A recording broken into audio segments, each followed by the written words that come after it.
All right, we got Michigan football mailbag, a bunch of great questions coming up on the show, but I want to know I'm not going to have time to do as much research analysis on my bets this week, at least from a college football perspective. I already gave you my NFL ones yesterday, but I kind of crowdsource this week's pick. So who are you betting on this week in college? If you want to give me some NFL, I still have time before Sunday. You can put it on there. If I get more than 4 or 5 of you guys that say you're betting a single game, I'm probably just going to put money on it blindly without even looking. But go down in the comments. Let me know who you are betting on this weekend. If, of course, you bet and you bet responsibly, let me know down in the comments. We have your questions about tomorrow's Michigan-Rutgers game coming up right now.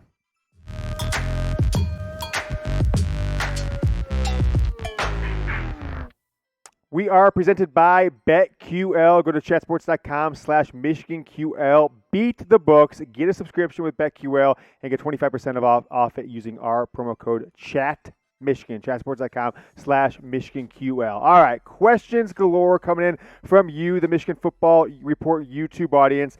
Logan Mill says, is Jim going to play both Cade and J.J. the rest of the year? If so, I say just play J.J. More upside, and he's the future anyways. Cade is good, but I could see him transferring out after the year to be the number one elsewhere. So, interesting question. I think Jim Harbaugh is not going to throw a true freshman there into the fire, at least unless he thinks he is just absolutely better than the starter that he has now in Cade McNamara. So, I want to see more J.J. McCarthy, okay?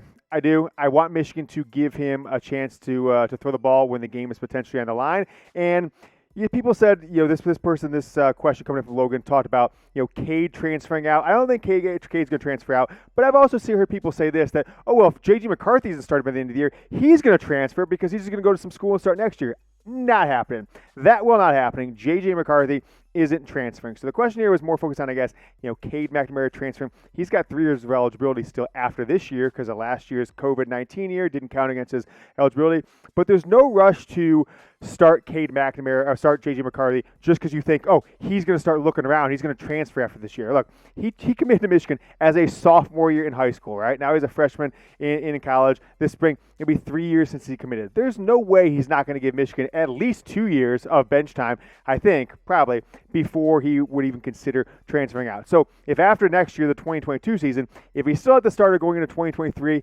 yeah, maybe he would potentially look to transfer because he wouldn't have to sit out a year, but I don't think that'll happen. I don't think either one of these guys is going to transfer this year or next year. Heck, if Cade McNamara gets the start next year too, that'll be his 4th year in the program. Even though he'll have years of eligibility left on the table, he might give it a shot and go to the pros after his 4th year. All right.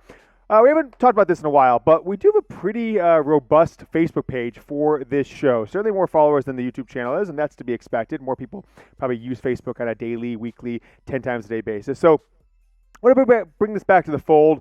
We're posting on it more during the season. I've been putting highlights on it. So the URL is down there, facebook.com/HarbaughGoBlue, or you can just look up Michigan Wolverines by Chat Sports. I'll put this in the comments and the description of this video, so if you want to go down and click on the link, or just remember that URL, type in Harbaugh Go Blue on your browser app. Love to see 20, 30, 40, maybe 100 of you guys follow the page, and so you can see when we put content on there, engage with us across multiple platforms. Next question, Owen Cottrell. Good question here. How many points will Michigan put up against Rutgers defense? My take on this one is that Michigan's going to put up 42 points. That's just my expectation. I hope they do more. I hope they just blow them out like in 2016, 78-0.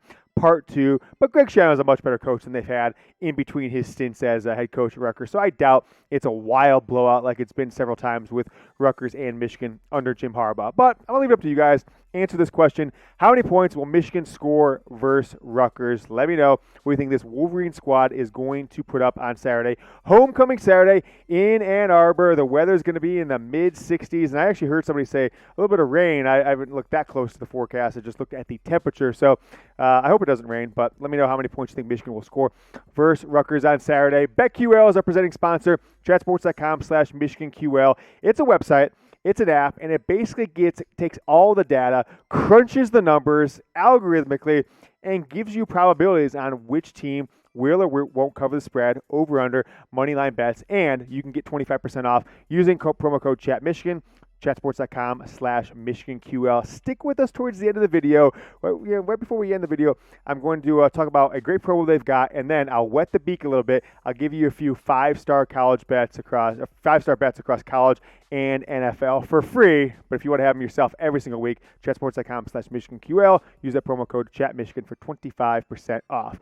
DAZ Dillinger YTF. What does YTF stand for? YouTube fam? Probably. He says, go blue. Wonderful question. You heard the man. A wonderful, I guess, statement. Type go blue. He said go blue. DAZ Dillinger YTF says go blue. Type go blue in the comments. It warms my heart when I see the haters and losers from other fan bases come in and try and overtake the comment section with Michigan sucks, Harbaugh's a bum, all this stuff they say. If they just get drowned out by go blues, we don't have to see that stuff as much. So type go blue. Take the lead of DAZ Dillinger YTF. Next question coming in from Jai Me. He says, Big Ten title hopes? College football playoff? I'm already hopeful. Running all over the Bucks? Okay. To me, it seems destiny at this point. How many are back on board? Yada, yada. It says a lot of things, all right? Is it smoke? Is it too soon? Are you going to have your heart broken again?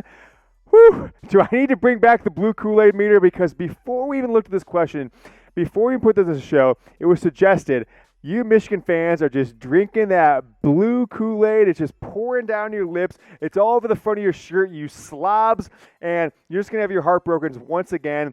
So I might need to bring back the blue Kool-Aid meter. If you don't remember it, it was either last year or the year before. It was all the local media members around Michigan that they say whatever they say all offseason, but sure enough, a month before the season, it was always like, oh, teams looking the part. All the bad apples in the last year teams are gone. Chemistry's off the charts. This team is focused in the weight room, and they just play for each other. And we ranked on 0 to drink the Kool-Aid. You're drunk on Michigan Kool-Aid. So I might bring it back if Michigan drops a 50 burger on Rutgers this week. We might have to bring the Kool-Aid back because it will be nonstop going into Wisconsin 1 week from tomorrow. Brian Scott. Has Michigan improved more from last season than Rutgers has? Both teams are much better. Well, look, Rutgers went 3-6 last year. Michigan went 2-4. Neither team was any good at all. So the fact that they're here at 3-0 clearly shows that they both improved. Although outside of Washington, there isn't like a marquee win on either team's schedule. But from just the results on paper and the fact they were basically the same team last year and they almost tied, they went into triple overtime, I would say it's pretty obvious to me at least that Michigan has improved more. But we're going to find out tomorrow to 3:30 game. Yeah, 3:30 game in the Big House. So we'll see what happens. I will ask you guys the question in a moment, but I promise you more on BetQL. I want to get it. I'm pulling out the BetQL app. They've got a deal that you see across your screen with BetMGM in the state of Michigan that says if you put down, you got to use the URL chatsports.com/MichiganMGM. It'll redirect you to their sign-up page to the state of Michigan. Get going with BetMGM. All you got to put down is a $10 deposit, and when you make your first $10 bet, you get a free year of the BetQL subscription service to beat your sportsbook for free. So I'm going to give you a one-game spread college, one-game pro, and I'll give you an over-under as well. So let's see. Oh, yeah, I bet there. No, I don't want to bet. I don't want to give that one out. Too many people might win money. How about this one? 5-star bet, Seahawks, minus 1.5 points on the road at the Vikings. It's a 5-star bet on BetQL for this week in the NFL. Switch over to college football. Let's see if they have any 5 stars up for college football. Whoop. No 5-star games yet. I said they usually don't do those till around there. But how about this one? We've got Illinois, Purdue over 53 as a 5-star bet on BetQL. Also, SMU, TCU under 65.5, 5-star bet in college football. So I just give you 3-star, 5-star bets. You can have all of them. Just use that URL I gave you early in the show, and you get the whole service for free for $10. Just sign up with BetMGM, make your first deposit of $10 and a $10 bet. But who do you guys think has improved more this year? You think it's Rutgers, the Fighting Greg Schianos, the Scarlet Knights, Type R, the Fighting Paintball Drive-By Team, Type R? If you think it's Michigan, number 19, Michigan Wolverines, type M down in the comments. I've already told you, I think it's very clear that it's M, but they will tell us less than 24 hours from, or about 24 hours or so from now. Next question coming up from Lil Daddy, 3030. As the optimism for this Michigan team rises, the remaining schedule looks formidable. For that reason, do you think it's important? Do you think this game against what's a very competitive Rutgers team is even more important than people think? No, I don't think it's important at all, right? I think that this is the least important game, the least important game left on Michigan's schedule, which I'm just pulling up so I have access to it to talk about. It goes like this: Rutgers, Wisconsin, Nebraska, but that Nebraska game's on the road, okay? Northwestern, Michigan State, Indiana, Penn State, Maryland on the road, and then Ohio State. Maybe the Maryland game is maybe a notch because it's on the road, but it's on the road. Might be a loss there. So I think of the remaining 9 games in the schedule, I think this one is the least important, and it's probably the one that Michigan has the least likelihood of losing going forward. Although Northwestern home on October 23rd, that one looks like Michigan should do pretty good for that. Make sure you guys subscribe to the channel. You see it across the bottom of the screen. It's youtube.com/Michigan TV. I'm going to put out a video tomorrow remotely, but still watch it. My instant takeaways, what we learned, what we know coming away from Michigan Rutgers homecoming in Ann Arbor. One more thing is keep me on here for homecoming. I'm actually pretty interested in homecoming is seeing what the ex-band members and the ex-cheerleaders, do they still have their stuff in Ann Arbor? If you see those 85-year-old guys, the male cheerleaders, they're doing flips off the wall like 10 feet. I always thought they were going to break their legs when I would see that when I was a little kid. We'll see what happens. I'm sure if you tune into the broadcast, you'll see plenty of that by ABC. So we'll talk about that if anything crazy happens with it in tomorrow's post-game show. Enjoy the game. Go Blue.